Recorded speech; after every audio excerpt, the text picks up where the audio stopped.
ડભોઈ પંથકમાં અત્ર તત્ર સર્વત્ર વરસતા મુશળધારને લઈ જગતનો તાત લાચાર જોવા મળ્યો. ખેતીમાં પારાવાર નુકસાન થવાની ભીતિ. ડભોઈ પંથકમાં અત્ર તત્ર સર્વત્ર વરસતા મુશળધારને લઈ જગતનો તાત લાચાર જોવા મળ્યો. ખેતીમાં પારાવાર નુકસાન થવાની ભીતિ. ઉપરવાસમાં વરસેલા મુશળધાર વરસાદ તેમજ ડભોઈ પંથકમાં અત્ર તત્ર સર્વત્ર વરસાદને લીધે ઓરસંગ નદી, ઢાઢર નદી વગેરે નદીઓ ગાંડીતુર બની છે. પૂર જેવી પરિસ્થિતિ ઊભી થઈ છે. પરિણામે કિનારાના ગામોના ખેતરોમાં નદીના પાણી ઘૂસ્યા છે. પાણીનો નિકાલ નહીં થતા ખેતરો તળાવ બન્યા છે. દિવેલા, કપાસ, તુવેર, શાકભાજીના પાકોમાં વરસાદનું પાણી ભરાઈ જવાથી ખેડૂતે વાવણી કરેલા પાકોને પારાવાર નુકસાન થવાની ભીતિ છે.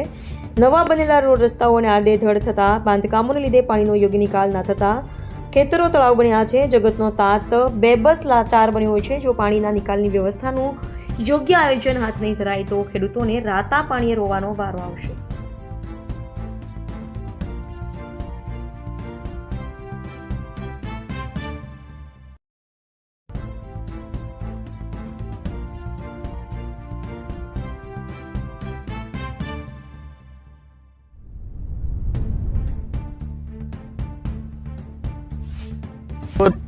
સાઠોદ ગામ પર પુષ્કળ પ્રમાણમાં વરસાદ વરસવાથી રોડની આજુબાજુ આવેલા તમામ ખેતરો ખાતેદારોના ઊભા થયેલા માલો ખલાસ થઈ ગયા છે કે જેમને કાંસની પરિસ્થિતિ જોઈ નથી અને કાંસ બનાવ્યો નથી, જેના કારણે ખેડૂતોને પારાવાર નુકસાન છે અને ખેડૂત પોતે પછી આત્મહત્યા પણ કરવા તૈયાર થાય આવા રીઝનને કારણે, કારણ કે પોતાનો માલ થયેલો હાથમાંથી આવેલો જતો નથી. આ લોકો કાંસ કરવા માટે તૈયાર નથી. આરએનબી કોઈ જાતની તકેદારી રાખતું નથી.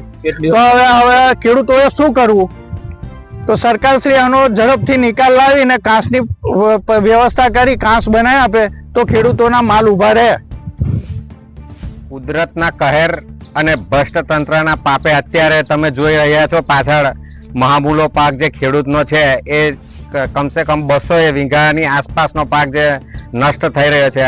અગાઉ જે 6 મહિના પહેલા આ જે ડભોઈ કરજણ હાઈવે બન્યો તે સમયે આજે અત્યારે અમે જ્યાં આગળ ઊભા છે ત્યાં બોક્સ નારાની રજૂઆત કરવામાં આવેલી હતી. તંત્ર દ્વારા એવું કહેવામાં આવ્યું કે ત્યાર પછી અહીંયા થઈ જશે, પણ એ લોકોએ કાયમી વિકલ્પ ના કરતા એને ટેમ્પરરી વિકલ્પ કરી અને અત્યારે એમના પાપે, ભ્રષ્ટ તંત્રના પાપે અત્યારે પાછળ જે ખેડૂતોનો 200 વીઘાનો મહામૂલો પાક જે ખલાસ થઈ ગયો છે એને જવાબદાર કોણ થશે અને ખેડૂતોને વળતર કોણ આપશે? એવી સરકારને અમારી રજૂઆત છે કે આ જે નુકસાન થયું છે એની અમને વળતર આપે. આના લીધે એવું થયું છે કે અત્યારે જો આ બોક્સ નાડું અહીંયા તૈયાર રહ્યો તો આ ખેડૂતોનો પાક બચી જતા અને પાણી નીકળી જાત, પણ જે વારંવાર રજૂઆત કરવા છતાં બી પીડબ્લ્યુડી અને આરએનડી દ્વારા કોઈ તંત્ર દ્વારા કોઈ કાર્યવાહી કરવામાં આવેલ નથી. અહીંયા જોઈએ તો વધારે પડતો દિવેલા, કપાસ, આ બંને જે પાક છે એ બંનેને પૂરેપૂરું નુકસાન છે. અત્યારે તમે પાછળ જોઈ રહ્યા છો કે કોઈ પણ જગ્યાએ એક પણ ખેતરની અંદર પાણી ના હોય એવું દેખાતું નથી.